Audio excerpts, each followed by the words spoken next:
Oh, Is my mic working? You're sounding lovely. Beautiful.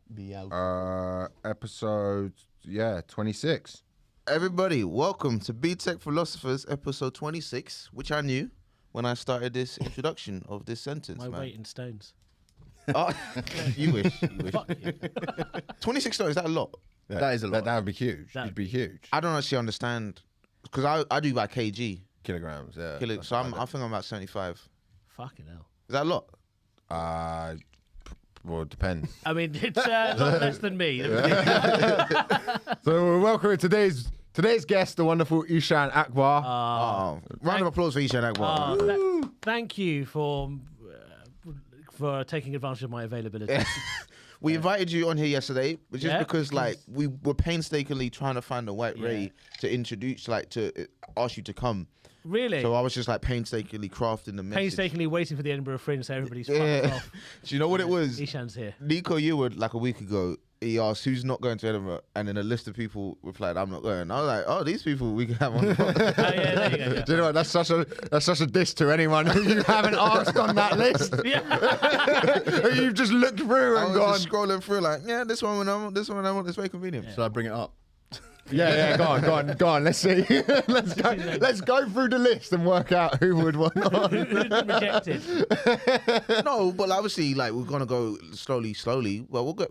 I think a few of those people will have on probably. But let's focus on the man we got right now. Well, look, thank you. I still want to see that list if that's. Let's list your credits, Eshaan, before we begin. Are we going to do That this? was smooth. Let's not. QI. Oh, You been on that? Yeah? Are you just going to say shows and hope he's been on it? This is going to make it even worse. You're going to ask what I've been on. I'll be like, no. Bargain hunt? Mock the week. Yeah. Yeah. Okay. On the roll. Apollo. I've got news. Soon come. Is this a Btec exclusive? No, I can't say anything at the moment. Yeah. So that's a Btec soon exclusive. to be on Live at the Apollo. Eshaan before it gets cancelled. Yeah, hopefully. Yeah. We both done Mock the Week before it got cancelled, man. Elliot, did you? No? Okay. But who knows you from Mock the Week, man? Let me tell you what Mike's Mock the Week was. Yeah, camera cuts to him when someone says a joke, and he's like. Do you know what Mike is? He's on those scenes we want to see, and it's just him walking to the mic, and Ed Byrne gets there first, and he just turns around and walks back. Yeah, that's a humbling moment right there. Still one more appearance than you. There's two more appearances than me. You forgot your own. Unforgettable. He forgot himself. Mike forgot how many times he's been on Mock the Week. That's how little impact you had.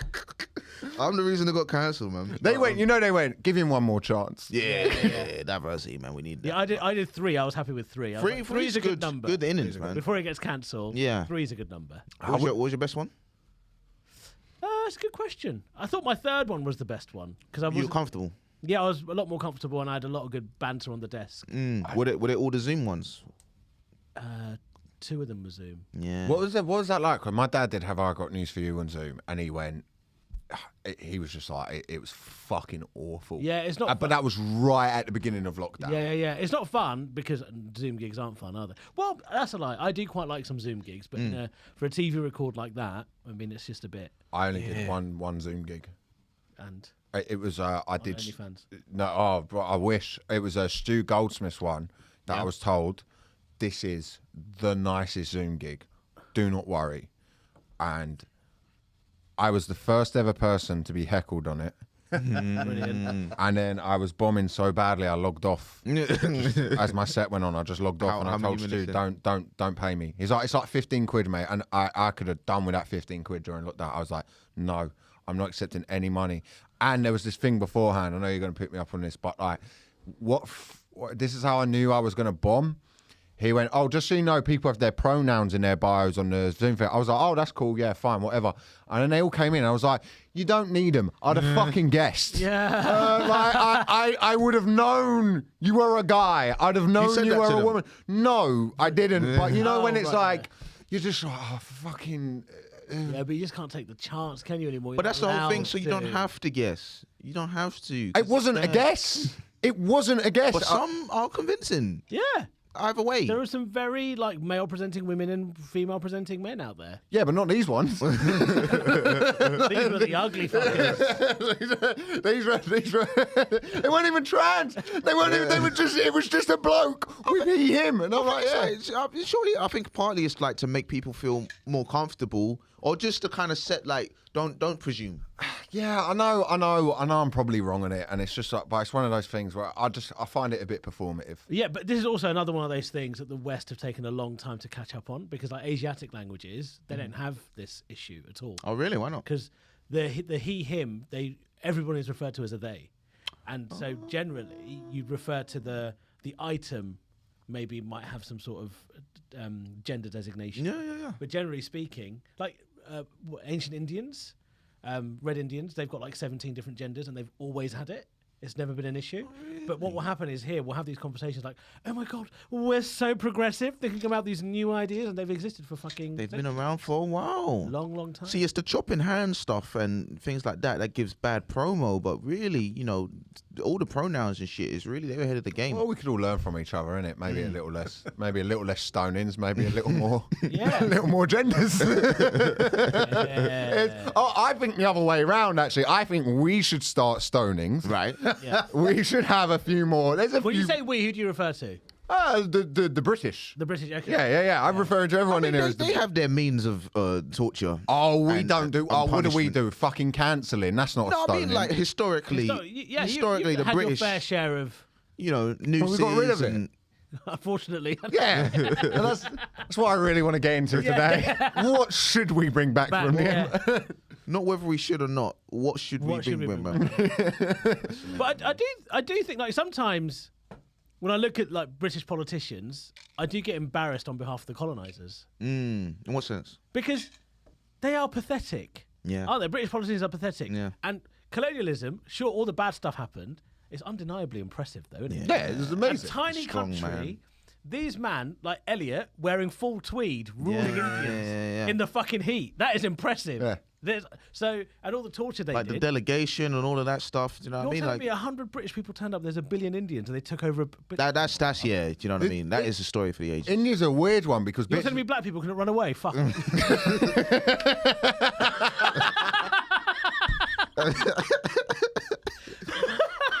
We were That's going helping to be a great episode.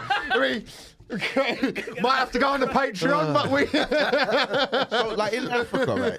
We were a lot of there was not a lot. Well, us, because I'm a part. Mike doesn't like this, but because I'm a quarter Egyptian. No, you're Oh, not. yeah. I'm a quarter He's Egyptian. claiming everything. He's claiming Egyptian, Jewish. Jewish people are in Egypt. Why can't Jews be in Egypt, Yeah. bro? I don't. Why can't Jewish people be African? No, Yeah. I don't. Why know. can't Jewish people Yeah. be You're You're African? asking me. I don't know. Drake is Jewish, isn't he? Drake's Yeah. Jewish. Yeah. He's not African. He's Jewish on his mum's side. Yeah, And that's where that's where it comes from. Yeah, Mine. Judaism. All Yeah. Judaism is on your mum's side. No, it's through my dad, so I don't technically get Okay, it. so in Africa during slavery, there were a lot of not a lot, but there were Africans who would sell other Africans. yeah. Was that happening too in India? Do you know about this? Well, of course, in India, I mean, in my own family.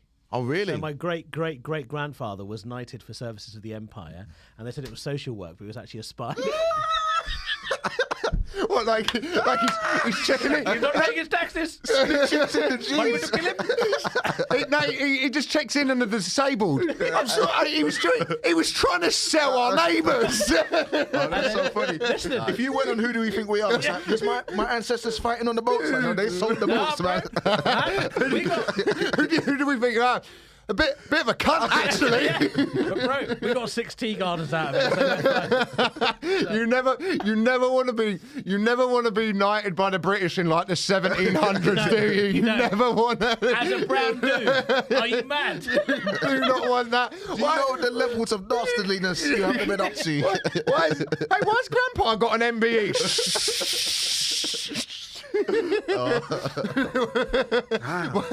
Why do you think we live in a nice part of town? Don't ask questions you don't want the answer to. Oh, fuck. But then How'd you find out? How'd you find out that family history? It's a family discussion. One side of the family really upset about it. The other side of the family are like, Listen, because that's the thing with especially Britain and India. It's a weird thing where a lot of people, and you get this in a lot of sort of Asian countries, where they go, it sucked when the British left because the British made things run on time. They brought trains. Even in bits of Africa, the countries that colonised by the French, people are like, I wish we got colonised by Britain because they would build railways and infrastructure. How much of that is indoctrination of generations of being run by the British, and now it's almost like some weird Stockholm syndrome? Yeah. But people in Afghanistan said the same thing about the Taliban. Oh, really? When the Taliban left, they were like, our bins don't get collected properly. Like, you don't... How can we get the trains to run in other countries on time, but in this country, they're fucked? No, because we've given all the trains there. That's why I've taken them. Yeah. Have you ever called up to complain? That's why I wish we still colonised India. So when we got patched through to India, I could speak to another English person. When you do call in to complain, they transfer you to an Indian call center. It's like, everything is fine here. I don't know what the problem is. But you say about the Taliban. Yeah. So, when the Taliban left, a lot of Afghans were a bit like, fuck, like we've lost all the discipline that the Taliban actually gave us. You wouldn't not put your bins out on time if you knew the Taliban were coming to collect them. If that was one of their policies, you'd be a little bit like, I'll tell you what, I'm LGBTQ plus inclusive, and I think what they're doing to gays is wrong. But we're cycling twice a week. It is spotless out here. I had a friend who fought out there who I think he's going to come on the podcast at some point. Oh, I didn't. I didn't say for who he fought for. But you have a Taliban. No, I have a friend who fought in the British Army out there, and is he good PTSD wise? Right? Yeah. He's quite well. The thing with people with PTSD is when they're good about it, they're very open about it. They have to talk because that's part of healing. And he was talking to me about it, and he was saying when he was fighting in these provinces in Afghanistan, he went, the villages literally do not give, a lot of them didn't give a fuck who was in charge. It was just, can I sell my wares? Can the market be open? Can I do this? So you'd go and take this village and it's battle for hearts and minds. And they were just like, do you care if we're going to smoke hash and sell rugs? No. Fine, be in charge. What you want, we don't care. But they don't like, sorry, go on. I was going to say, just even with the Empire, like there was a lot of stuff of like double crossing and just, because you can't rule an empire of that many people without some people selling out, as it were. Yeah. Like even the first time the British made inroads to India was in 1775, a thing called the Battle of Plassey. So there was a Nawab who ruled like the most powerful parts of India, and he got double-crossed by his uncle, who was called Jafar, and that's where the name Jafar comes from. And so in Aladdin, when they put Jafar, it was based on this character. And so basically, Jafar got into bed with the British, double-crossed his nephew, who was the Nawab, and that's when the British took over that part of India. And that kept happening because the British were able to say, okay, if you do this, we'll give you X, Y, Z. It is mental we did all of this. Like we got China addicted to opium for tea. Yeah. That was, But tea is valuable. But literally a whole continent addicted to opium. Yeah. No, a country and like other bits of Southeast Asia. Addicted to opium just because we were like, but tea. It's good. Tea, man. Fucking York. It's interesting what you were saying. It was insane. That's what you were saying about like you can't rule without trying to get some people to sell out. Do you know what I mean? In terms of getting everyone involved to fight for one thing. Because I was reading this story, which could have a philosophical twinge to about charities are saying to people, don't not pay your energy bills. Because you see this movement that's rising right now where a lot of people are like, hey, if we all just don't pay our energy bills, right, that'll probably do something. And the charities are like, nah, don't do that. Now pay your bills. But I'm thinking, like, sometimes I do feel like, if we all just like, don't, just like fucking all get together and like, we're not going to pay this, what could happen? I 100% agree with you. The issue there is the infrastructure isn't set up for us to be able to survive not paying our bills. So if you don't pay your bills, it affects your credit rating. If your credit rating is affected, you then lack of... But if all our credit ratings are shit... But I think what's going to happen this winter, and I'm usually the most... nothing will change, all this. I think the Tories at the moment are in this leadership debate. I don't know why, if you were a Tory, you would run for Prime Minister at the minute. It is a poison chalice. You're about to... You're 2 years off an election that you're going to get trounced in, and you're about to be in charge of the worst economic crisis in recent times. And then this winter, I don't think they're aware that people are going to kick off. Like, it's going from like £1,000 to 3,800 quid. I saw a guy quote $7,500. I saw that. Insanity. 7.5 grand. People are going to, but even just 2 lemon and herb chickens in the Sainsbury's across the road that used to be like £1.40, it's now £2.25. No, but I know that doesn't. But you feel it everywhere. There's the thing, like a lot of people get confused about my political allegiances, and I never try and talk openly about where I lie politically. All I ask is for people to think: is your life better or worse under this particular government than when they got into power? And almost every time it is undeniable that a Tory government makes normal people's lives significantly worse. Yeah, but the other thing is Labour is the reason I think people are going to kick off and stuff is because there isn't an opposition to any of this. Yeah. The opposition is like, but we're not the Tories, which isn't a good enough. It's not a good enough platform. That has to be it. It's not a good enough platform. I don't want to get too political, but they went with the Corbyn, who was very much, I am the opposite of this. I think they kind of have to go rebuild and be like, we are not that. He smashed it in the first election. Corbyn. Right. But then in the second election, but they gained seats. The Tories couldn't rule. And the thing that happened in the second election, he mismanaged every bit of the media. And when they started hitting him with the anti-Semitism stuff, he really dealt with it like someone who was anti-Semitic. He didn't deal with any of it. Like, he should have just come out with like one of those, like a yarmulke or something, spun a dreidel and be like, hey, I love Woody. I love Woody Allen. Not him. As a PR manager for Labour. Go out there and Jew it up a little. Earlier. It's like too many nowadays. Public perception, like too many people apologise. A big PR thing is to apologise for things. You just got to double down on stuff sometimes. Yeah. That's the Trump method. Like, I honestly feel like there's a lot of things Trump would have gone down for, and any other politician would have gone down for. But if he was just like, yeah, I did it. Or like, no, I didn't do it. And then they were like, oh, yeah. Fake news. Fake news. Fake news. It's a finite resource, that though. Like you see it with Johnson, and when Trump went, that's when I thought you get far, but you don't.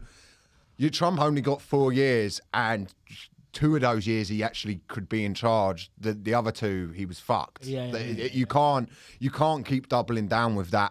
It works when you're a comedian because it doesn't matter.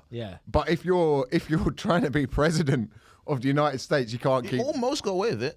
Almost. Yeah, Boris almost got away with it. It just was one too many. I think what we need is more like an Asian African style of governance, which is non-fatal violence. Just slap people around a bit. Expand a bit. I mean, like, I don't think enough.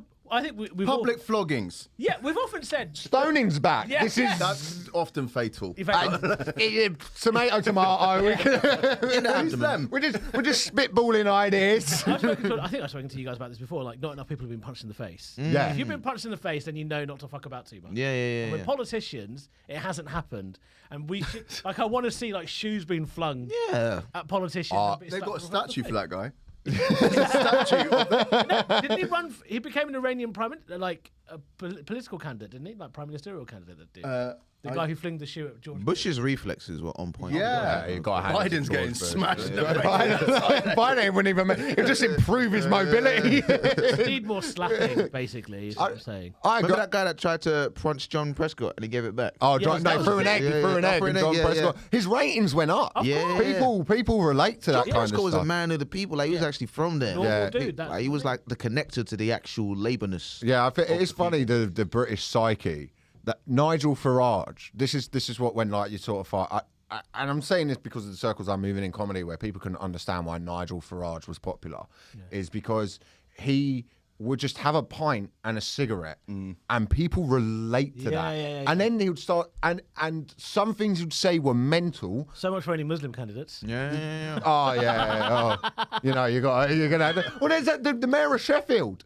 Oh, he starts taking pictures. He starts taking pictures on a desk in like Air Forces, doing all like Wu-Tang signs and stuff. Amazing. From England. He's a Blackburn. And he's mayor of Sheffield, and he just. That's Majid. That's someone else. Magic Majid or something. You're talking about. Why do all the Muslim candidates get cool nicknames like Magic Majid and stuff, and we just get Nige. why are we missing out on this? I know it's a bit All of the power, we get cool nicknames. You got Rob. Do you remember Rob Ford, the Canadian Toronto? mayor? Yeah. Smoke crack. Smoke crack. Yeah. Got re-elected. Yeah. But people Who was his opponent? imagine being his opponent and they're like, maybe. She was on meth. Yeah. Maybe at the next press conference, huff glue and see if you go up in the ratings.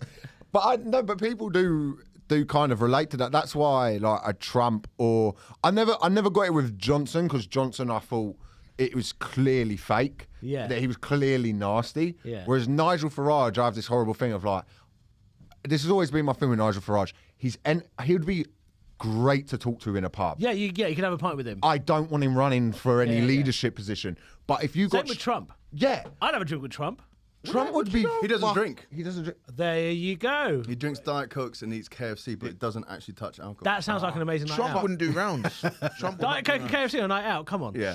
Trump would be a laugh. I don't wouldn't do play rounds. golf, but to be on a golf course with him, and just He just buried his ex-wife on his golf course so that he could get a tax benefit of it being a An unmarked burial grave. ground. get the fuck out of here. That is gangster shit. I'm sorry. That is fucking amazing. That is so His funny. ex-wife died by falling downstairs as well, didn't she? The thing is, if he hadn't, into a sandbag. if he hadn't become president and just stayed as like the apprentice or whatever, I think people would have really loved him. Yeah. Everybody. When he became president, it was a problem. But Well, that's the thing with those like 70-year-olds. It's like, also, look at this grave. It's like it's not. Oh, a great yeah, I've seen grave. it. they didn't even fucking fork out on a grave to the No headstone. It's just like just Ivana Trump. but you know that's like the kind of grave you give a cat. or my Imagine mum. if your ball gets stuck there. Hey, I've got to play off Ivana.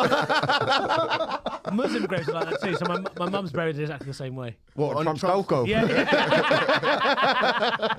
in the sand trap. Holy They love sand, the Muslims. Is that like a humility thing? Like Muslim burials, they have to be quite quick, and is it like? Have you tried is it putting a unmarked- headstone in sand? Well, yeah, and everyone's got exactly the same grave. Oh yeah. Just what all he Mexico. could. Not Bin Laden. Because he's not dead. Because he's not dead. I just want to point out Bin Laden. He got his own personal. Yeah, He's got pushed the him biggest out grave in the sea. world. Fuck off. Did they tell us which sea it is? Because when he if he sort of floats up. What do you want to? What do you want to go put a reef in a certain sea or something? Bin Laden is alive and well. You reckon? Yeah, of course. He would have made a video by now. Nah. Bin Laden would be huge on TikTok. Oh, well, Bin Laden. It was brought up. He used to, when they looked for his apartment, he used to play a game called Counter-Strike a lot. Yeah. So there were people out there who'd have played Counter-Strike with Osama Bin Laden. So people were going, there'll be someone on his friends list. There'll be people who have been like, oh, my mate's online. He never really talks much, but here he is. What do you reckon his gamer tag would be? America. Bush did it. I reckon it would have to throw him off the scent like, I love America, 69. 911. America, fuck 9/11. yeah. Do you know he was 6'4"? Like, Yeah. you've just gone into the NBA, man. What? Just like you ever just think about He could certain have been a people, man. great centre back. Hitler and his paintings. Arsenal fan. He was an Arsenal fan. Was he? Yeah, He was an apparently. Arsenal fan, yeah. Get your in on that Bin Laden. Has this changed your opinions on it? Yeah. Fuck him. That's He's about. actually got quite good judgment as it happens. Oh my God! Imagine Bin Laden at the back. Osama Bin Laden's there tutting because Thomas Partey's starting. That's, the game's gone, man. Is it? I don't agree with this. Don't rape. Very bad. They're just shaking his head. I bomb. It was him who paid for that plane to fly over Palace with kick rapists out of football. No, because that landed. Imagine going, oh, Summer has a big course for you to go on a plane. Right, what building are we flying into? Actually, you're just going to circle Selhurst Park. Women's rights. Women's. Oh my goodness. Well, listen. He was a fucking. He was. You know what? Of the early 2000s, he was a cultural figure. After 9/11, he was voted sexiest man in the world. What? Get the fuck Yeah, shut yeah, up. check it out. No, I reckon if what? you take off that beard. It's a random magazine. It was Yeah. voted. FHM. Yeah, it was. What? This isn't like Vogue. It's not Vogue. Did you see? It's probably like, I don't know, ISIS Women's Weekly. I think. But yeah. Zelensky did a shoot with Vogue. Yeah. It's getting weird. It is getting weird. It's isn't it? getting weird. But he is like first thought an actor, like an entertainer. So Yeah. you know he wants a bit of razzle dazzle. But this is a different path to to panel TV. Yeah. He really wants to do Strictly, don't he? Post Ukrainian career, do you know what I mean? He's just like setting up some links. But it's I'm not mad at it. because Russia, like just the bits of it. I think there's a really good journalist called Jake Hanran who I like, who's good because he still stays on the war, whereas everyone else is like, oh, it's got a bit boring. There was a heat wave. Wars That's been are every boring though. Wars are boring. They are, and I've been saying this for a while. Go back to it when there's a nuke. That's when it's gonna get a little bit sexy again. That's when we're gonna be back in Wars, Ukraine. like planes, are only interesting at takeoff and landing. Yeah. Yes. That's the only bit that anybody cares about. Yeah. I was That's at the beginning, and is there a peace process and everyone leaving? First 100 days and then last 10. I love those people who went over there to fight. Yeah. Without any experience. Don't speak a word of Ukrainian. Yeah, They what do went they think was gonna straight happen? A lot the of front them line. are dead. Yeah. No shit. Do you have any ability to use a gun? because- No. All right. Well, you just wander out there and see if there's a They sniper. think war is like Call of Duty. You can just fucking respawn. You fucking can't, motherfucker. You'll be dead. I was watching Brave though, like Shamima. No, Shamima's not. Where's she brave? Shamima. Brave. Well, you could argue she's brave. I Brave guess. in us, like if you she's Brave Okay. with that attitude. Sorry, Yeah. would you take an ISIS man's cock up your ass? No, you wouldn't. So you.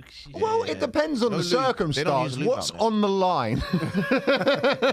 Citizenship I don't think you had a choice. Citizenship for where? for Britain. So I have to take. Why am I taking an ISIS guy's A cock new up my? citizen test. How long do I have to have out my ass for? enough to He procreate. gets. That's up to you. How much do you sell How it? much-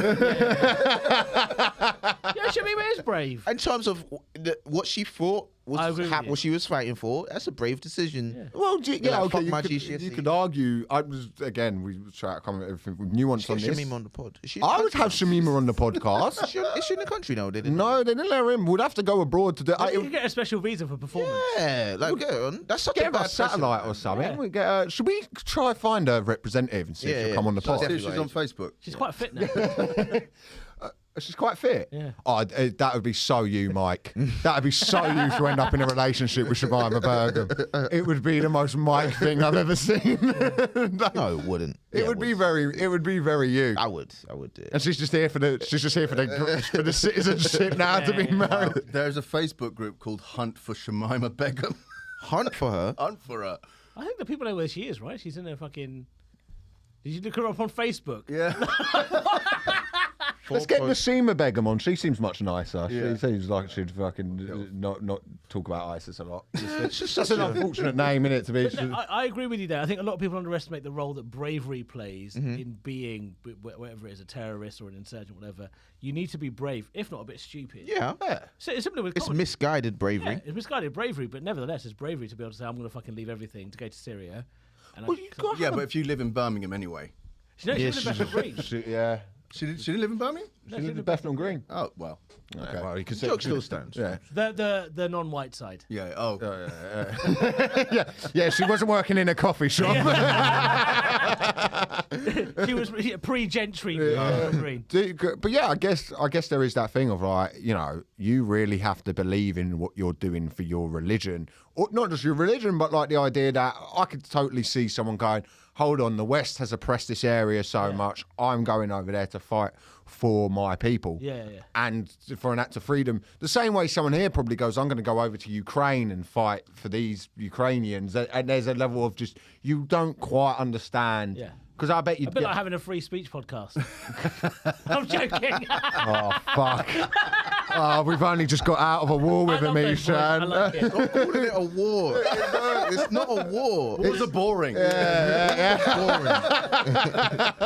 to start. No, but I don't know if bravery is the right word, because I think a lot of the, like we were talking about this on the last, but I think it's like like gangs and terrorism stuff, they sort of prey on people who are a bit disillusioned, who are a bit outliers, and it's kind of they need family or support or something like Yeah. that. So maybe it's not bravery, maybe it's kind of more, it's grooming essentially, and you're sort of manipulating someone who's a bit more vulnerable or susceptible to sort of. I think I agree with you, the people doing it, but then for Shamima Begum to, whether she's groomed or not, for her to then make the brave decision of saying, right, I'm going to fly over. How'd she get the money?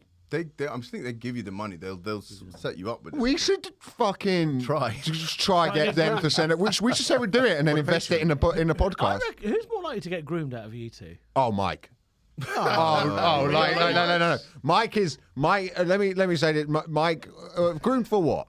Well, I feel like Mike is a bit more. He looks more groomed. Yeah. Hey. Mike's more lose all his money because a Russian woman has messaged him on Instagram. I'm a little bit like, hey, Elliot's gone a bit right wing, isn't he? Well, I feel like you question things a lot more.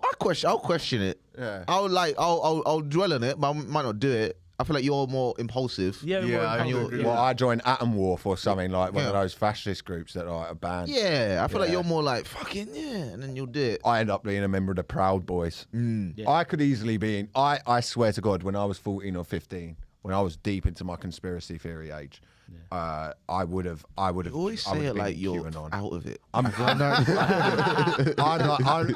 a recovering.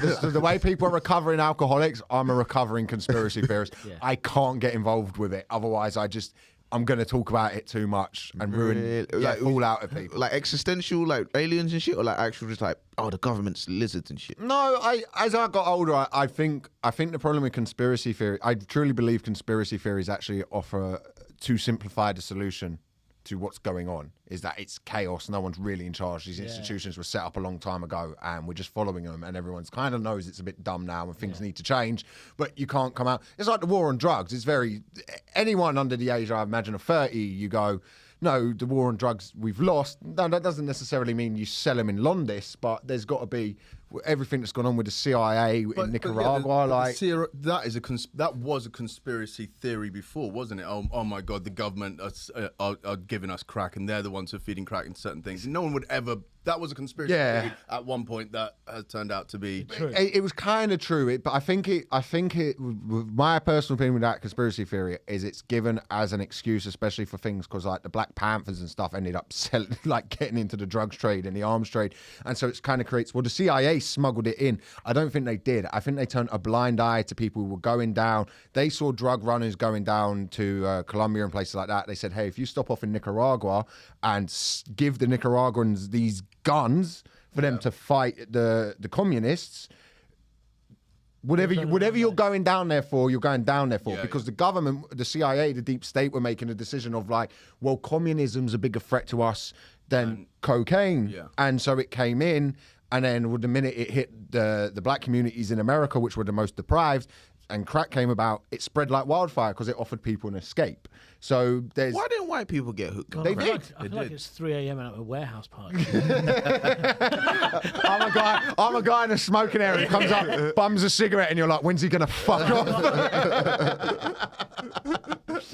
And then if you just look right, because Jeffrey Epstein, he's got links to Mossad. Yeah. Well, The Epstein ones, I'm not even gonna. It's interesting that we've been derailed, because I actually want to bring us back to my philosophical topic of the week. I want to talk about the philosophy of distraction. Now, I reckon that you probably get onto your conspiracy theory thing because you were looking for one thing and then you went down some sort of YouTube rabbit hole and you ended up there, right? So I want to get into the pros and cons of distraction, because a lot of people see distraction as a negative thing. I guess you distract from, the kind of thing that you're supposed to be looking from. But I don't know. I think from a creative standpoint, I think distraction can be a bit of a positive. I always talk about the benefits of daydreaming, right? Do you guys daydream? Oh yeah. No. I have daydreams. I'm too distracted to daydream. I had a daydream the other day, right? I swear to God, this is kind of what we were talking about. That I stopped a terrorist attack. Okay. Right? Yeah. And then everyone calls me a hero, and then they're like, and he's really good at comedy as well. That was my entire day. Did you die in it? No. I stopped the terrorist attack. What kind of terrorist attack did you stop? Oh, so the guy's got a fake C4 vest, but I know myself. I know if I saw that, I'd run the other way. So in my own daydream, I had to come up with a thing for that. So what I came up with is I didn't see it. So everyone then thinks I'm really brave. Yeah. So I had to come through the points. I also sometimes... Really, you're just stupid. Really, I'm just, in my daydream, I'm like, look, this doesn't make sense. So I know I'm a cowardly... By the way, I saw crackheads fight in Fulton Heath once and ran off. Yeah, So right. I'm not I'm not going to stop a terrorist attack. I'm either going to die You're in not a... fucking Millwall. Yeah. Oh, when that guy, I saw that and I was like, they're going to find a video of him being racist. Yeah, 100%. There is no way. down. And then they did. They found it. And I was like, he gets a pass. Yeah. Balance out. You can't. You need those lunatics. Like every now and then. Absolutely. You need. Do you have a recurring daydream? I don't really. Huh? Yeah, I don't. What does your mind wander on? Do you not let it? Are you like a busy person? You not let it wander? My mind doesn't really wander that often, to be honest. You don't let it, or you don't? You just not that kind of I person. just don't think I do. Yeah, I'm just not that kind of person. I realised the other day that I'm actually really quite normal. It's quite boring. Oh, really? Yeah, like So, like, when you have a task, right? You just do the task. no, I get distracted by other stuff. That's like Oh, okay. I don't daydream really. What's your main form of distraction? Football manager? Okay. Oh, yeah. okay, No. Well, that in itself is a daydream. Do you do? Because I do this on FIFA. This is really sad. I imagine what they're saying about me on Match of the Day. He's in too deep. I imagine what He's they're. in too deep. I Dress okay. up, dude. Like you have a final. No, you wear I've the never- tie, I've the never- suit, go downstairs, have your morning ritual. No, I've never done that. I only just started playing Ultimate Team again today because FIFA fucked up and I can't play my Champions League match against Bayern Munich. Pray for Elliot's Wolves. He's gonna be punching him. Oh yeah, no, I had to turn it off again. It was getting silly. It was just getting. I do have arguments with my players who ask to play more. Do you think about it on the way to gigs sometimes? Yeah. It's like fucking. Yeah. Who are you managing? Sheffield United. So Oh, basically, great. I started off as the Oldham manager, and Sheffield United came in with an offer. I said, you know what? Yeah, I'll take them from the Championship. I've won 3 of the last 4 Champions Leagues, Okay. Wow. 4 of the last 5 titles. It's bloody great. Does that feel realistic to you though? When I see Yeah, it people does. I'm say, a very good manager. No. He says that going like, I don't know why I'm being overlooked. I could turn United around. I really could. You really? yeah, I really Would you could. take an international job? Can you do international jobs? Yeah, I do it on FIFA. I fell out with England. I fell out. The players performed shit. I took James Ward-Prowse, who had been fucking smashing it for me in my Tottenham season, right? And I went to the World Cup, and he had a stinker. We lost all 3 games. It was a fucking disaster and went out the World Cup. I then went and managed Germany out of spite to England. Out of like being sacked from the England job, I then went and managed Germany, turned against my own country. so not like I was just there, and in my head I was like, "This is making the England fans so fucking angry." Yeah. Sell out. What a sad life. But it's interesting though, like the forms of like, because I find it struggle to focus sometimes, and I've been thinking I might turn to Adderall. I might turn to what's that called? Ritalin. I'm Advance is what I'm on at the moment. really for your ADHD. Yeah. How do you find it? It's great. I'm gonna have to go private because there's a 2-year waiting list. Yeah, that's what I did. Darius gave me his doctor. Really? Yeah, and it basically you just go through like a number of questions, and the more you answer, the more ADHD you are. And there were like 3, which I didn't get, and he just stopped halfway through and went, "We don't really need to carry on." Yeah, great. But we need to carry on. So I was on a register a few years ago. Which one? Register. Which one? He didn't even register that he was saying it. Clip it up. Oh dear. Oh no. I'm glad you've told us. Tell us your story. Tell us your story. Well, it was the ADHD register. I'm sorry to disappoint everyone. I wasn't there with my cock out. Yeah. Mike was looking at me partway through that, like, yeah, I could see that. No, basically, these lads cornered me in an Asda car park. Right? I got ADHD. I don't know. No, I was on the ADHD register. And I kept not answering the phone calls and forgetting to go to the meetings, so they took me off it. And they were like, "You have ADHD, you're ADHD." And then they went like, "Well," I was like, "Anyone who's going to them is a fucking liar." Yeah. That's funny. That's really funny. But yeah, I've been thinking about doing the medicine just because of people I know. I've always put, I've got ADHD. it's for me to deal with. All the comedians seem to have it now. This seems to be the thing. Do you think everyone seems to have it now? Do you think? But shows, isn't it? But that's because on the online discourse about it, I imagine in comedy the job of people who have it is quite high. It's kind of like autism or something like that. It's going to appear a lot in these fields. I'm an ENTP. Is that autism? What's that? You know, is that a Myers-Briggs? Yeah. Yeah. Is that? No, Mike, you're just autistic, bro. Like, you fucking are. Like some of the messages you send me, they're just so autistic. What are you talking about? I'm normal. Okay, I can say it to you guys and the internet apparently now, but sometimes with all this stuff, sometimes I just feel like it's people trying to have a thing. Yeah. I think so, man. Yeah, it is. And it makes me feel a bit like, ugh. It's like depression. A few years ago, it was depression. Yeah. Because I always say this about mental health disorders. It's people always choose the sexy ones: depression, anxiety, maybe little bit of bipolar disorder. For women when they have been cunts but don't want to apologise, they got BPD. That's the new one. Like Bisexual. Pardon?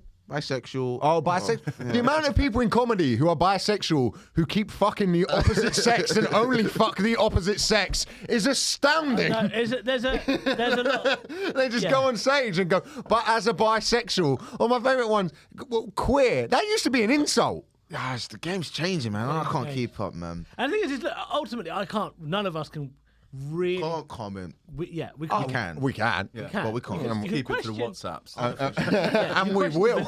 You question the validity of some of these claims, and also we can't necessarily put our expectations of what a bisexual should be or what an ADHD. Exactly, Elliot.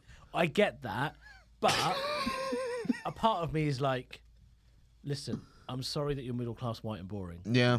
but that's it. That's your in lot, life. man. That's your lot. That's what's going to happen. You can't Try some drugs. Yeah. Because here's the thing, like. Wear corduroy like James Acast. Like, have a thing, make it work. Yo, black and brown boys, they don't have ADHD or autism. It never gets diagnosed for us. Exactly. Ever. Well, that's because it's just aggressive. Yeah, it's just It's just They get suspended and shit. it's cute when white people have it. Yeah. It's but that is the societal thing. It's like, well, little Timmy's got it, and and then. And also, if I don't know, if my brother said to my mum, Mum, I think I've got ADHD, she would beat the shit out of it. Really? And all the ADHD would be very normalised. Yeah, you can just stabilize that. What do you think the next trend in like comedy, What? illness or whatever is? Oh, it's gonna be. I think it's gonna be childhood trauma. That's gonna be. That's already coming into it. Childhood trauma. I think because at the moment, it's if you're for some reason, I know this isn't anything. If you're a guy and you just say you've been to therapy, that at the moment is cool. Quite zeitgeistic. Yeah, like so my therapist told me. And it's like, all right, you pay someone 50 quid to sit in their living room. Yeah. You know, that's not. It's. I think therapy is helpful. I'm sure there's absolutely there's a place for it, but there are things in comedy that you see where and you're exactly right, like middle class, white and boring, and it's also a privilege to get therapy. I know a guy who's got real mental health problems. When I was a kid, he used to headbutt windows, and I'm like, he needs a therapist. Yeah. But he definitely doesn't have the helmet. money. Yeah. Or a helmet. I mean, I say it every week. I keep a journal. And I just feel like you're your own therapist that way. You know, there's somebody to tell your thoughts to. Yeah. that journal's going to be like Tom Riddle's in his fucking. Yeah. Touch it will melt your hand. Oh my It's god, that manifest. journal is going to be like Pandora's box, bro. All of Mike's thoughts and opinions. That's a manifesto, not a journal. There's a dark place in there. But let's get back to distraction because we're getting distracted, right? Because I was thinking, like, we have a lot of technology around us, and that's most people's main forms of distraction. You, it's football. You, it's TikTok and shit like that. But is it overstimulation or is it just lack of focus? Do you think that's coming from our distractions? I think there's definitely overstimulus, but the thing I wanted to talk to you about was going back to you saying that you wanted to take some medication for it. Why? Like, why do you feel like you need to focus more? Because surely part of your creative output means that you don't focus, and actually that helps. Yeah, that's so true. I just feel like maybe it's the hustle culture we live in where I feel like I have to streamline even my creativity. I think you should take it. And crystal meth and TCB. I did 2CV for the first time the other week. Dude, I took it. it. I had a mate. Mitch, I know you've done it too, right? What the fuck is 2CB? Yeah. It's basically it's a mix between MDMA and MDMA. I didn't But get it's any not of the quite- MDMA it's not effects. quite like that. I had a couple the other day at Stag Do. We were talking about this last week, and I don't get the crazy visuals as much as other people, but I definitely get like more vivid colours and a little bit of movement and a body glow. Same, yeah. So, but you trip balls. Yeah, I got given one, and let me just explain the circumstance I got given it. No one else had taken it. Everyone else was taking it later, but I got given a pill, and I took it off a friend thinking it was ecstasy. Right. And I was at a place where it would have been perfect to take ecstasy. I was like, this is going to be class. And about 30 minutes in, my mate was like, oh, no, it's 2CB. What I didn't realise is my friend who bought them had bought like the strongest fucking strain because he's a lunatic. So I'm starting to get a bit of visuals, and I've done acid a fair few times. I've had good acid trips, bad acid trips. So I was like, I'll be all right. And then shit went south. And luckily I'd had the boat rocked enough on psychedelics that I was like, you're in the boat, you need to just put... There was a 2-minute period where I was like, am I going to have to go medical tent? This is fucked. What kind of south did it go? So people had torches, and I thought they were cars. Like, so you would have a torch, shine a torch, and I'd be standing back thinking it was like a van coming through. And that was happening while I was still This there. is a drum and bass rave he was at. Yeah. So that's also, the environment wasn't okay. What is the appropriate 2CB environment? Festival, vibey, nature, that sort of thing. It was... Or as I did it, Saturday afternoon at karaoke bar. How was that? Fucking great. I bet. What did you sing? Sang It's Not Unusual, sang some fucking Foo Fighters. It was all great, but then I went outside and the whole world was in a sepia tone. Right. And it was just like, I was just like in a really good place. Lovely colours. I was like watching it was like I was watching the world through a Victorian film. It was really lovely. Oh, brilliant. I had a lovely time, but you were saying how you were dying. No, yeah. I found what I could do on it, which you can't do on acid, is I could enter a conversation and pull back. Right. Whereas on acid, it's fucked. You are not having a conversation with someone when you're on acid and someone's not on acid is just a disaster. But on 2CB, I was able to just stand there with people and be like, "Oh yes, how you doing, man?" And just kind of pull myself into leave it in the peripherals. On acid, I towards the end of the trip, I had what I didn't know was an erection and got scared of it. I was trying to run away from my own erection. It is impossible to run away from your own erection. Are you saying this on stage?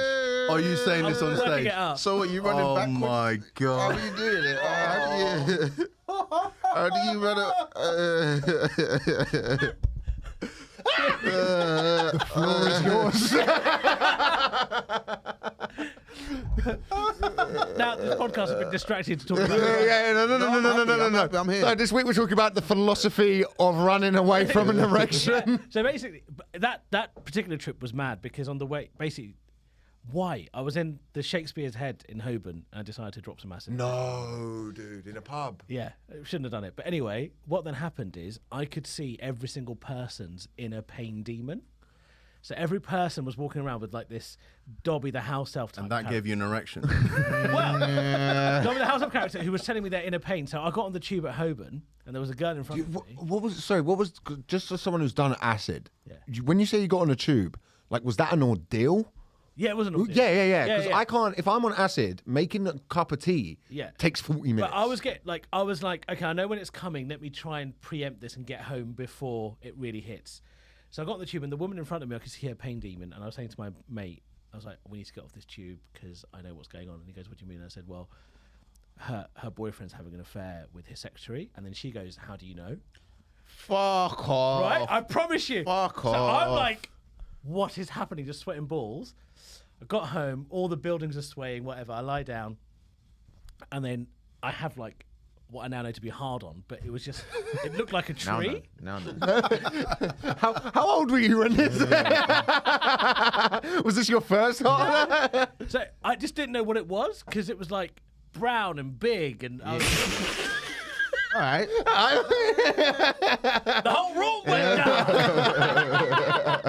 down. People were pointing on the street. But I didn't know what it was. So I was like touching it like this, going, oh, is it hot? What is it? What is it?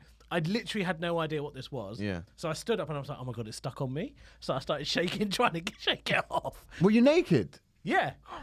And then on the tube. and then I was scaling. I was like, with my back against the wall, just trying to escape, trying to escape from the room, but the erection kept following me. I was like, what is it? Why is it stuck to me? Is it a tumour? Have I got a tumour? What is this? And then I got into bed and cried myself to sleep. I saw Chemical Brothers. Fucking hell, man. You gotta be. You know the guy from Wu-Tang tried to chop off his dick because he's on drugs. Well, what drugs? I don't know. The guy from Wu-Tang tried to chop off his own. Which one? He succeeded actually. Which one? I don't know. There's a lot of them. Well, Guy from Wu-Tang, the they them from Wu-Tang. I mean, it's a clan. There's a lot of them. One of the clan members. One of the clan I members. remember Dave Chappelle talked about it. Yeah. Holy Guy shit. from Wu-Tang chopped off his dick and. Have you ever done any? A rapper affiliated Wu-Tang. Who gives a After he cut off his penis and jumped off from a second-story balcony into what police believe was a suicide attempt. Wu-Tang affiliated. Well, Mike, I'm glad that you find that amusing. A suicide attempt. Surely jumping off the building or chopping off your dick is enough. Both is. Andre Wang Johnson, man. known as Christ Bearer. What did he say?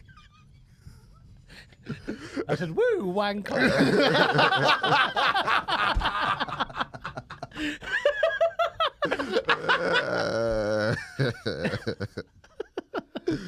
So distraction. Well, have you done psychedelic? Because you do psychedelics in a really lame way. What does that mean? He's just like Mike's like. I ordered some microdose mushrooms, but I think it was just like they were like these capsules. I'm pretty sure it was just like Hoover dust in there. I don't know if I got it. I don't, because there's a friend of ours, fucking Milo McCabe, and Milo once every 3 months. I love Milo dearly. I can talk about this on this because he talks about doing DMT on other podcasts and stuff. Mainstream sponsorships now, man. I love Milo. Yeah, I love Milo. He's very hilarious. But he will be like, I'm microdosing this thing, and or Put me into it, yeah. Yeah, and he'll tell you about it. And then you go, I bet him, he's like, does that work, or is that just A placebo. Is that just a placebo? Like, I don't know. And that's all lies. Milo doesn't do that. But I mean, he's talked about DMT on every fucking podcast he's on. It'll be fine. Yeah. He was going to come on here and talk about DMT with us. And then he decided to stand out shops. But which, by the way, a way better career choice. That's not a slight at Milo. If it's a choice between coming in here and talking about DMT or becoming one of the UK's most viral sensations. He made the right choice. Yeah. Even outside. Next there'll be a greeter's good in front of a crack den. That's what I want to see. Shoulders back, how about it? Just go, give it the beans, madam, as she's trying to sell her baby for another rock. That needlework is exquisite. Shit out of that. Milo doing greeters guilds outside bandos. Greeter's good outside a job centre. Oh my god! Imagine if Milo just started doing greeters guilds in the worst possible fucking places. Abortion clinics. More of a farewell, really.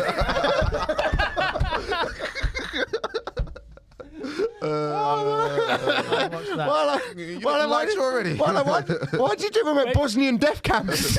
Basically, he's on his way up, so let him do all this. On his way down, he can do the dark shit. Milo goes dark. Oh my god. I don't think he's going to be too happy that we fuck him. He'll be all right. What were we talking about? We love Milo. I mean, he's one of those people that you look at and go, like, I'm so glad. I'm happy for I'm so glad they're doing well. 100%, man. But yeah, man, I prefer to dip my toe in microdose. But then the thing is, I realize you have to go full dose to appreciate microdose. Right. Because you do a microdose and you're like, this is too subtle. I agree. to You've actually got to understand know that, what it is you're looking for. Have you microdosed? Yeah, I've mushrooms. Yeah. How did you find it? Yeah, I like it. Like it's. You felt something? I'm Yeah. not sure if I felt anything. I felt like a kind of ease and like a mind opening. Which I don't usually have during the day because there's all these distractions. Bring it back to the thing. Thank you. There's all this stuff going on, and actually, when I have microdosed on mushrooms or something, it's like, I feel a bit clearer. I don't need to have my phone in my hand. I don't need to. What put you on this psychedelic journey? Just that. Well, drugs in general. Like my 20s were. I wouldn't say they were sheltered, but I had a mortgage from the age of 18.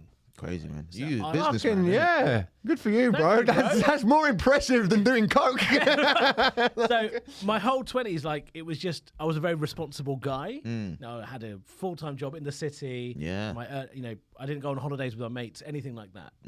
So when I hit 30, I had disposable income. Yeah. Right. I knew myself a lot more. My mum had died. So then I was like, do you know what? I don't want to go through life without experiencing stuff at least once. Yeah. I don't want to rule anything out. That's What age did you start doing comedy?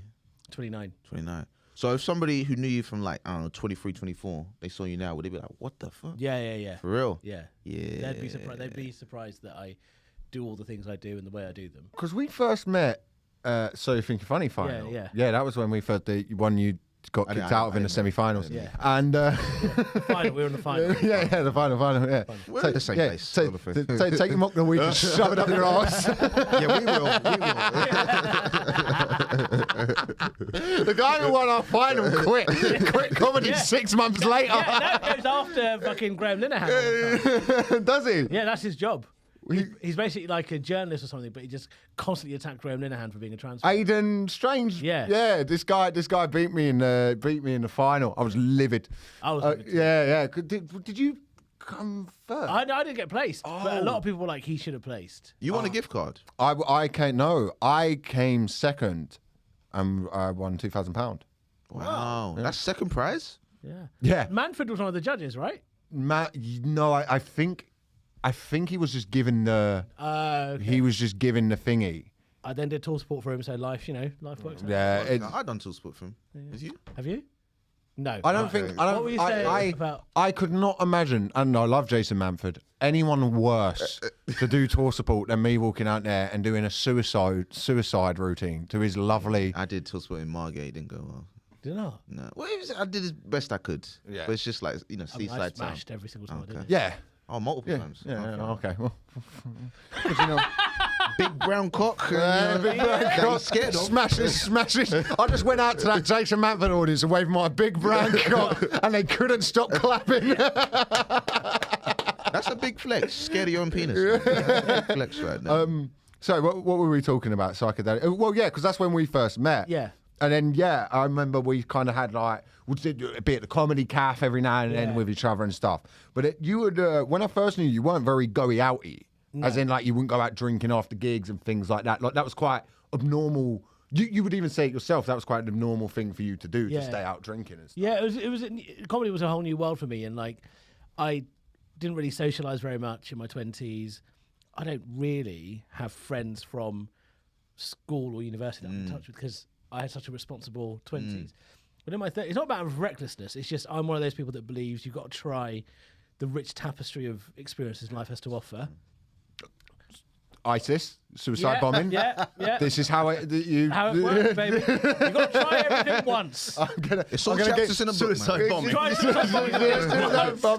Try it once. You know what? It wasn't for me. I wasn't very good at it. I actually, the people in that Shiite mosque were very lovely. And I went to the shopping mall, got distracted by the sale. imagine you doing suicide bombing and you just end up coming out with all. Actually, I signed us all up for paintball. They were selling it in the middle of the. So yeah, that was a journey basically, and I'm happy I've done it because, like, I've learned so much about myself, learned so much about people. Yeah. Like, when you're in your 20s doing a Tory job like I did, people who do drugs are fucking horrible. Yeah, right. They're bad. You shouldn't do it, even though they're doing coke left, right, and centre. But Yeah. they didn't like working class people doing coke. But they could, you know. Well, I think. Do you think that's a better way round of doing it? Because I still party every now and then. As you see with my TCB story, but I definitely wasted 4 years of my comedy. I wouldn't say wasted because it made me the person I am now, Yeah. and I'm like where I'm going with stuff. But I definitely could have done a lot more if I hadn't have just spent it drinking and partying. Maybe not. There's a lot of shoulda, woulda, coulda. Do you know what I mean? Like, we can't regret the things that did or didn't happen in life. Like, everything happened weirdly for a reason, but however you lived your life, like you said, where you are now, it's to your benefit. Yeah. You've had those experiences because now you have a much more mature, hopefully, attitude towards drinking? Or No. But it's like if you've got someone who's 17, 18, they don't have as many life experiences to sort of mine for comedy, and they can't really be talking to people who are a bit older about certain subjects because people are just not gonna it's listen. It's like you saw my debut show. Trying to do bits about fat phobia as a 19-year-old because I've seen fucking Bill Burr do it. Like, this is why I love you to stand up. Like, you're not going to be one of those stand ups ever, I don't think. It's like, all your stories are, I did a gig the other day, and I was at this gig the other day. Yeah. And then at this gig, I said this to this person. Because it's boring shit. You've experienced stuff, and you're able to say, fucking this happened.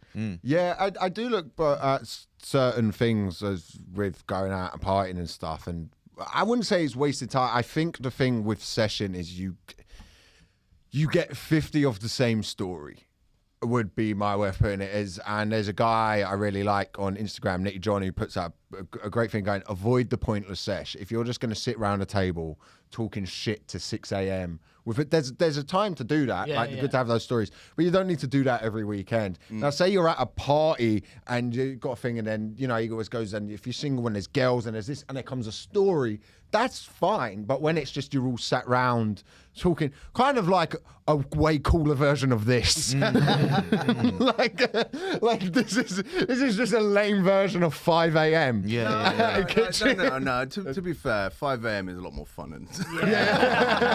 Oh no! You were describing it. I'm like, wait a minute, what are we doing there?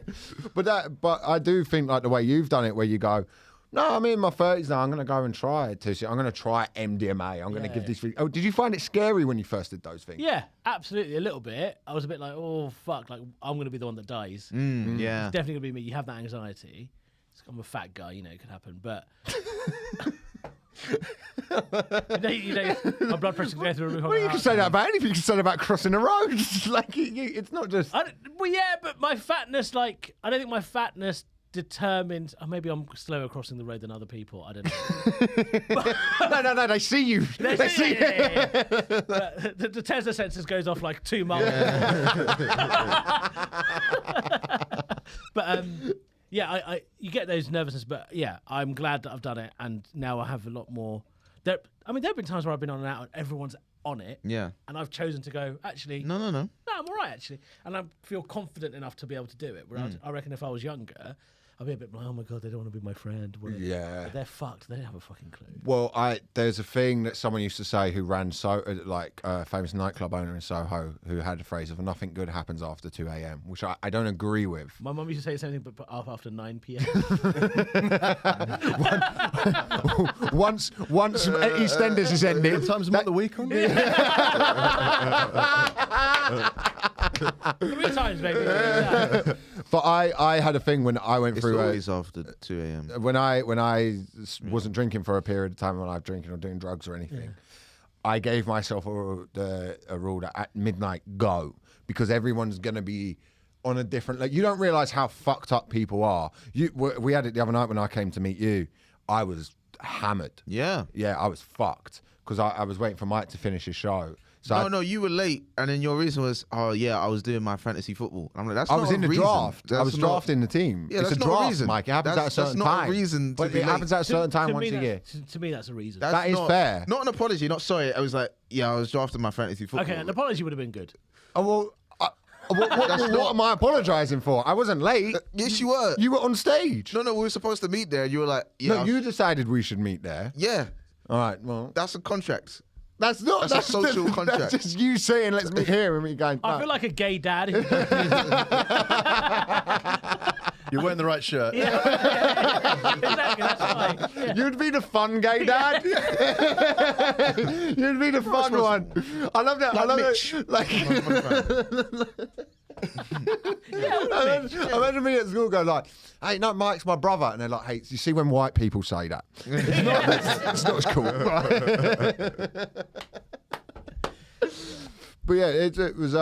But yeah, I was hammered the other night when I came to meet you, and then I felt like the next day. I didn't have the fear or anything. I wasn't that drunk. I was. Oh. Yeah. No, I was like, it's Mike. I'll live. I'll be fine. You coerced me into staying for more drinks. I said, you had 2 drinks. Yeah. Yeah, coercion. Yeah, but you've always said the very good, like, that's me done. I'm fucking off. Yeah. Yeah, Where does that discipline come from? I just don't want to be there anymore.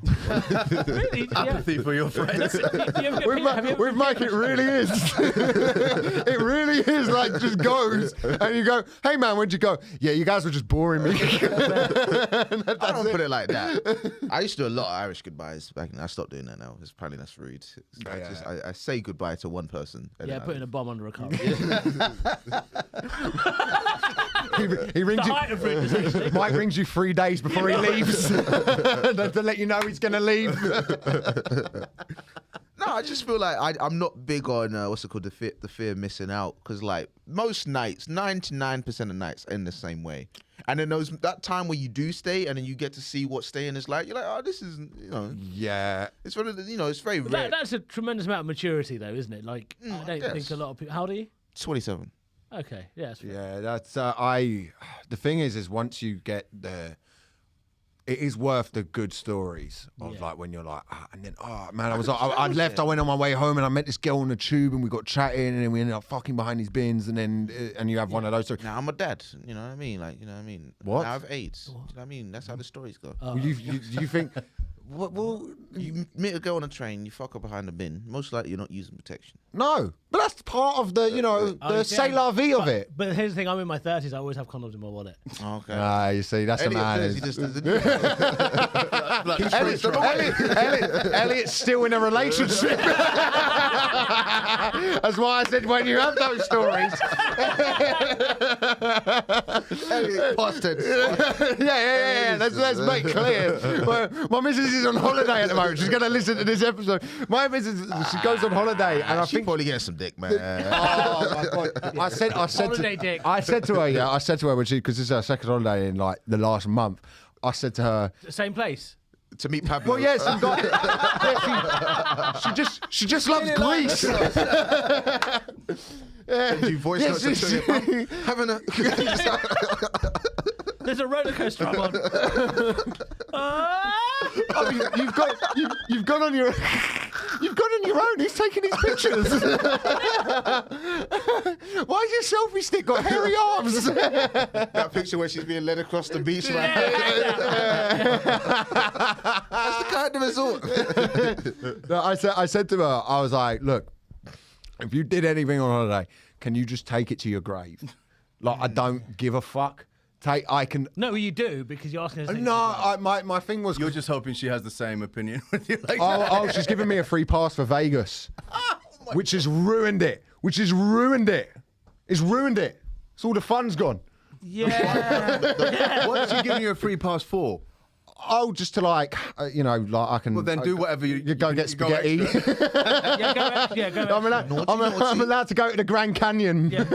Oh yeah.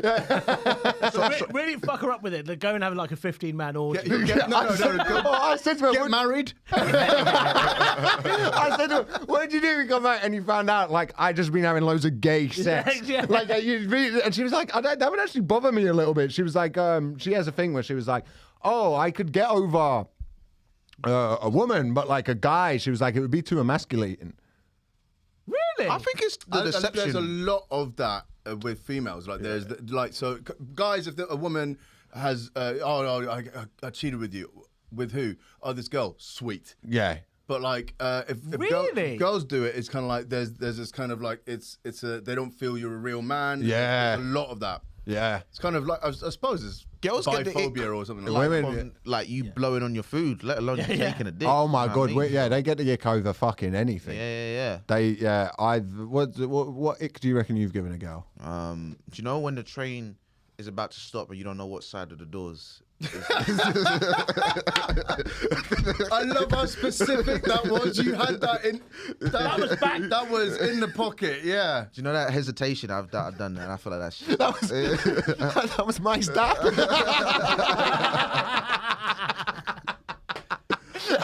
He can't raise a family. That's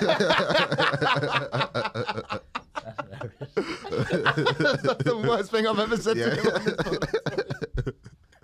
No, he knew that was for my girlfriend getting fucking rattled. He knew what side. He just made a decision. He made a choice. Yeah, I've definitely given her a few girls in the past. I don't know. We're coming towards the end. Yeah, we're coming towards the end. We got very distracted, but that's part of it. We're having such a nice time. We're having such a good time. I don't know, but like, what are our thoughts? This is why we don't do proper philosophical debate. I always sound so dumb when I try and sum it all up. So are all distractions necessarily a bad thing? No, because look, we got distracted there and we had a load of fun. Imagine we actually sat here like professors talking about. Life is basically one big distraction. Yeah, and also it depends on who you are and what you do. And where distractions can be effective. You don't want to be a surgeon who gets distracted. Right. Well, in context of in the moment. In the moment. Yeah. But if the surgeon... No, you don't want to be a patient with a surgeon who gets distracted. Yeah. Right, so I think for us as comedians, distraction, I think, is a bit of a useful thing. But you said something fruitful, like what are we trying to not be distracted from? Yeah. Do you know what I mean? What is this big thing that we're supposed to be focused on in the first place? You know what I mean? Like you said, life is about distraction. So why do we have this mindset that we need to be ultra? Maybe that's the problem in the first place. And you're right. All of life is distracting us from the fact that we're going to die. Yeah. Right. So ultimately, everything is predicated. If you get distracted by going on a date and that you meet your future wife. That's a good distraction, That's right a great there. distraction. Yeah. Or just a girl behind the bin. Even if you cheat on your girlfriend and your future wife. Exactly. I haven't cheated on my. Let me just make this clear to my girlfriend. I haven't. No, she doesn't. She's out there getting fucking railed. She's in Iceland and she was like, "Who am I going to meet?" And I'm like, "Oh, the Vikings." So yeah, I think it depends on, like you said.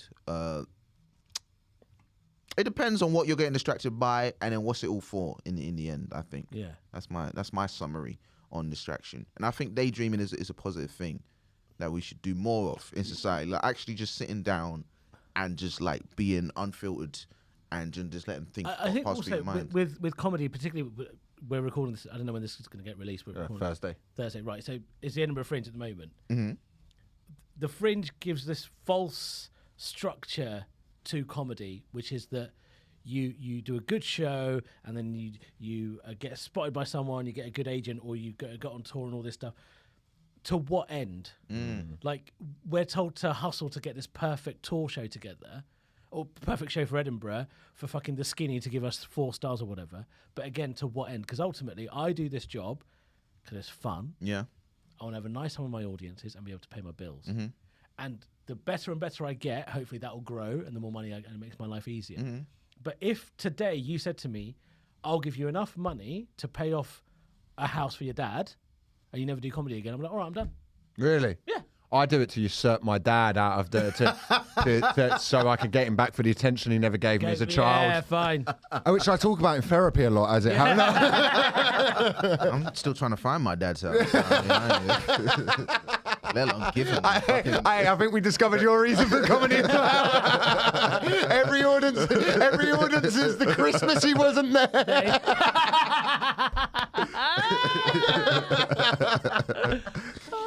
Listen, and on that note, Dad, if you're listening, I need to do more black shows. Have you got anything to plug, Eshaan? Well, I'm in Edinburgh for the last 2 weeks. Come and see me there. And also, I'm on tour next year. Go to Eshaan Akbar. Where are you on in Edinburgh? I'm at the Pleasance Dome at 8 p.m. What's your Instagram at? At Eshaan Akbar. Nice. Okay. Mooch, again, producer Mooch in today for the second week in a row. hello. Listen to the Three Speech podcast. Yeah. If you want to hear the rebuttals to anything said today. No, just come Vauxhall.